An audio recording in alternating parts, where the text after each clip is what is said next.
folks. Tonight, using my Panasonic bread maker, I'm going to have a go at making some Turkish Delight Bread. So let's have a look at those ingredients. Okay, I've got my Turkish Delight just here. There's 200 grams in this packet. I'm probably going to use about 150 grams, I think. I've got 2 eggs. I've got 400 grams of strong white bread flour. I've got 50 grams of cooking margarine. I'm going to use a teaspoonful of salt, a teaspoonful of sugar. I've got 100 ml of warm water, not hot but warm, 100 ml of milk, and I'm using Asda home baking easy bake yeast. So you may be wondering, why Turkish Delight Bread? Well, I did ask on my YouTube channel, what flavour bread would you like to see me make? Somebody suggested it, and I actually really like Turkish Delight, so does the wife. So do you know what? Let's just do it. So here's the bread maker tin, and I'm going to begin by pouring in my 100 ml of warm water. I'm going to add onto that a nice generous amount of sugar. This is probably actually a little bit more than I said. I'm probably going to do the equivalent of 2 teaspoonfuls of sugar in there because I want that yeast to have a jolly good time.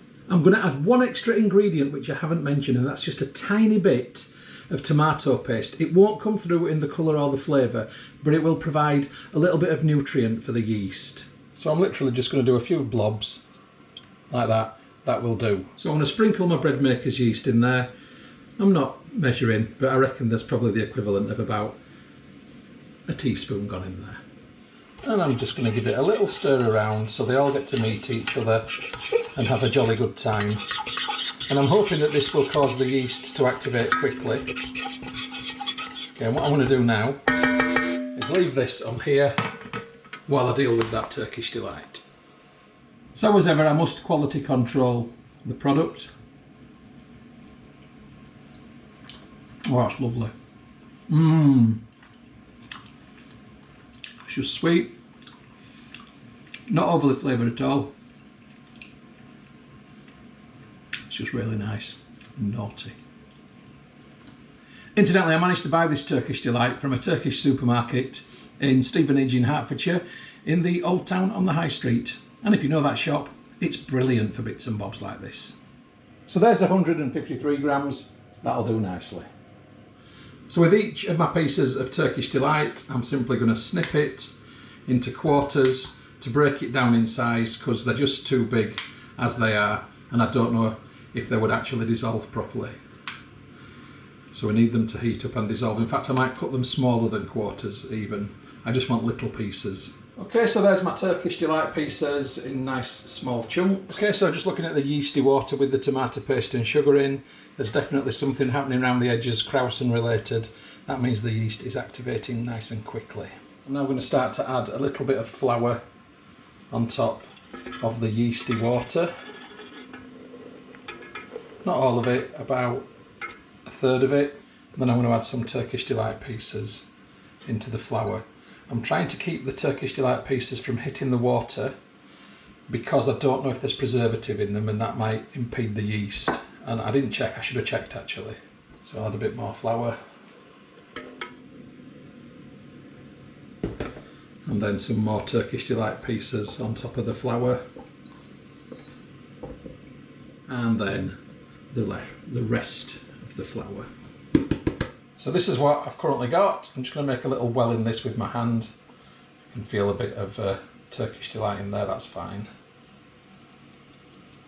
And into that well I'm going to gently, or attempt to gently, add the milk. It's just gone everywhere, never mind. I should have expected that. So I've got my 2 eggs, messily. Now get the other one in. I'm going to get a fork, I'm going to stab the yolks to break the eggs up, and then I'm just going to give them a little whisk around in the glass so they're nice and mixed. So this is the bread tin. On top of that goes the eggs. Then I'll add the cooking marge. And finally on top I'll add a little bit of salt. So it's important that you put the salt in last, because you don't want it mixing with your water that's got the yeast in, because salt and yeast don't like each other. Right, it's time to get my tin into the bread maker. So the bread maker's out here in the utility. So this goes into my bread maker. It's a Panasonic bread maker.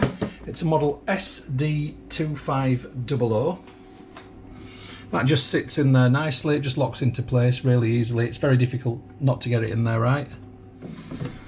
You close the lid. Okay, so from the menu I want number 3, which is a basic raisin loaf. So I've simulated a raisin loaf by putting Turkish Delight in instead of raisins. So I need to put the size on medium, and then I press start. Here we go, it's resting. There's literally nothing else for me to do now until it's done. So I'll see you in 4 hours. So just while I'm waiting, I thought I deserved a beer. And I'm not going to have one of my own today. I'm going to have one that I've had bought for me by my daughter.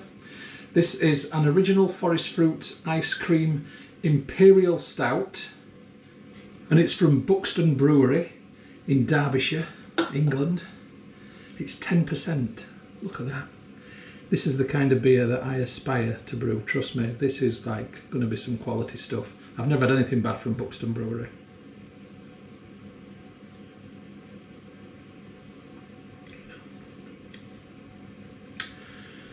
It's absolutely beautiful. Wow. It does everything it says on the tin in the description. I'm knackered, I'm going to sit down. See you in a bit. 1 minute to go.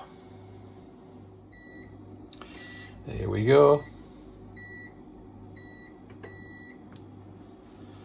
Right, moment of truth. Ooh, it's risen nicely. It's got a bit of a San Andreas fault split on the top, but I'm not going to worry about that. Oh yeah, look at that. Beautiful. Okay, there it is. Let's just have a look at this. Now, it's unfortunate that that's happened on top, but it's not a big deal, it doesn't matter. It's got a lovely crispy outer shell. There's still steam escaping from inside. This is where the paddle from the bread maker went, from the bottom of the tin. It's got a lovely brioche quality to it. I'm going to leave it upright actually, because the steam will also escape through that gap just there. So I'm going to leave this overnight, and I'll have a slice in the morning to let you know what it's like then. Catch you later, folks. Morning, folks. It's the next day. Time for breakfast. Let's try that bread. So it's looking wonderful.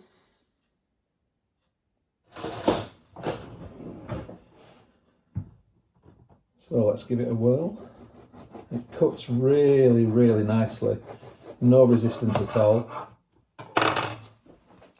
It's got a nice soft texture, and the crumb feels nice in there. Quite springy and definitely not dry. It feels nice. But of course it's the taste test that matters.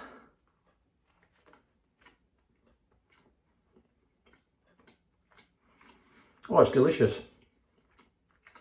It is just like a brioche loaf.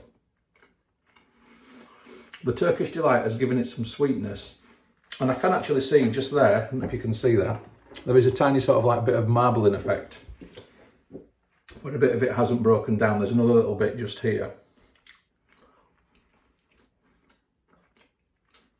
So as I'm eating this, I'm going to get the occasional sweet little bit of extra. It's really nice, really, really delicious. Yep, so I think we can say, folks, that the Turkish Delight loaf has been an astounding success. See you on the next film. The film that you've just watched is a Moss Home and Garden production. You can find more by going to www.mosshomeandgarden.co.uk. I'd just like to say thank you very much for supporting my YouTube channel and for watching my films. It really is very much appreciated. If you haven't already done so, please subscribe to my YouTube channel in order to receive future updates about the home and garden films which I upload. You can find my YouTube channel by going to www.mosshomeandgarden.co.uk. Please click on the red subscribe button. When you've done that, a little bell will appear If you press that also, then you'll get future updates about the films which I upload. If you like my films, if you like my style of filming, then you might also like my travel channel, which you will find by going to youtube.com/Stuart Moss or type in www.mosstravel.tv. Again, if you could subscribe to that channel, it would be hugely appreciated. If you'd like to get Moss Home and Garden updates on Facebook, then please open Facebook and do a search for Moss Home and Garden, and you will find the page. If you like the page, then you will get future updates on there. And if you'd like to connect on Instagram for home, garden and travel photography, as well as some stories, then my username is StuMoss, STUMOSS. If you'd like to connect on Twitter, then my username is @StuartMoss. And if you'd like to contact me about film usage or any other issue, please just email me on stewmosshomegarden@gmail.com. Once again, thank you very much for supporting my channel, for watching my films. I do appreciate it. I'd just like you all to have a great day.